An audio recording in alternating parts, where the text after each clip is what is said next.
చక్కగా మాట్లాడాలి. మితంగా, హితంగా, సున్నితంగా, ఎదటివాడి మొహంలో ఆనందం కలిగేలా మాట్లాడడం కూడా దేవుని దృష్టిలో గొప్పదే. కనుక ఎంతమంది మనం చక్కగా మాట్లాడుతున్నామో ఒక్కసారి ఆలోచించుకోవాలి. అలాగే దేవుడు మనకు చేతులు ఇచ్చాడు, కష్టపడి పని చేయాలి. అలా కాదు, కష్టపడి పని చేయాలి. దేవుడు ఇచ్చినటువంటి 2 చేతులే. 100 చేతులతో పని చేయాలి. 100 చేతులతో పని చేయడం అంటే ఎక్కువ కష్టపడాలి, ఎక్కువ సంపాదించాలి, ఎక్కువ మందికి సాయం చేయాలి, ఎక్కువ మందిలో పేరు తెచ్చుకోవాలి, ఎక్కువగా తాగాలి. అదేమిటి? అలాగా అయితే మంచినీళ్ళనే మంచి మాట చెప్పావు. మరి నీటిని కలుషితం చేస్తున్నాం, గాలిని కాలుష్యం చేస్తున్నాం, మన మనసును కూడా కలుషితం అయిపోయినాయి. కనుక మనం ఏం చేస్తున్నాం, ఏం చెయ్యాలి, ఏం చేయబోతున్నాం అని ఆలోచించుకోవాల్సినటువంటి అవసరం ఈనాడు ప్రతి ఒక్కరి మీద కూడా ఆధారపడింది. ఏం చేస్తారంటే ఆయుర్వేదం అన్నది మనకి వేద భూమి, ఇది పుణ్యభూమి, ఇది ధన్యభూమి. అటువంటి ఏక భూమిలో పుట్టినటువంటి మనం ఏం చేస్తున్నాం అనేది కొంచెం ఆలోచించుకోవాలి. ఏం చేస్తారంటే ఆయుర్వేదం అన్నది మనకి, ఆయుర్వేదంలో 5 సూత్రాలు చెప్పారు.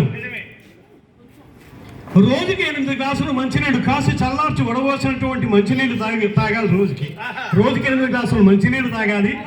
8 గంటలు నిద్రపోవాలి. 1 గంట భగవద్ధ్యానం చేయాలి. 1 గంట వ్యాయామం చేయాలి. వారానికి 1 పూట ఉపవాసం చేయాలి. ఏమిటి? రోజు ఉపవాసం చేస్తుంది. ప్రతి రోజు కూడా ఉదయం ఉపవాసం చేస్తుంది. బాగుంది. సాయంత్రం కూడా ఉపవాసం చేస్తుంది. కానీ అల్పాహారం చేపిస్తుంది. అల్పాహారం అంటే ఏమిటి? పులిహార, చక్కెర పొంగలి, పానకోవ, యాపిల్ పండు, ద్రాక్ష బాగానే ఉంది. ఉపవాసం ఏమిటి? ఉప అంటే దగ్గరగా, వాసము అంటే ఉండడం. దేవుడికి దగ్గరగా ఉంటే కష్టాలు దూరంగా పోతాయి. చలి దూరంగా పోవాలంటే మంటకి దగ్గరగా వెళ్ళాలి. ఆ మంటలో ఉండటం కాదు, దేనికి కూడా అతిగా ఉండకూడదు. మితంగా తినాలి, హితంగా మాట్లాడాలి. అలా మాట్లాడాలి అంటే, అలా తినాలి అంటే, అభివృద్ధిలోకి వెళ్ళాలి అంటే అందరూ కూడా ఎప్పుడు ఎక్కడ ఎవరు చెప్పినా చక్కగా వినాలి.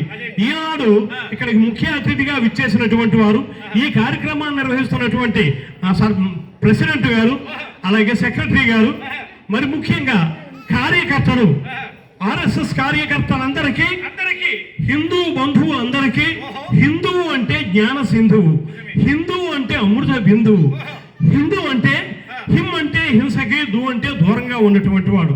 అహింసో పరమో ధర్మ అని చెప్పినటువంటి జాతి మన భారత జాతి. అటువంటి హిందూ బంధువులైనటువంటి మీ అందరికీ కూడా హృదయపూర్వకమైనటువంటి ధన్యవాదాలు తెలియజేస్తూ, శివాజీ మహారాజుకి జయజయలు తెలియజేస్తూ, భవానీ తల్లికి నమస్కరిస్తూ, పూజ్యమైనటువంటి మన భారత మాత పాదాలకి నమస్కరిస్తూ, ఈనాడు మనం చెప్పబోయేటటువంటి కథ చెవులో పువ్వు. అలాంటి పేరుతో సినిమాలు వస్తున్నాయి.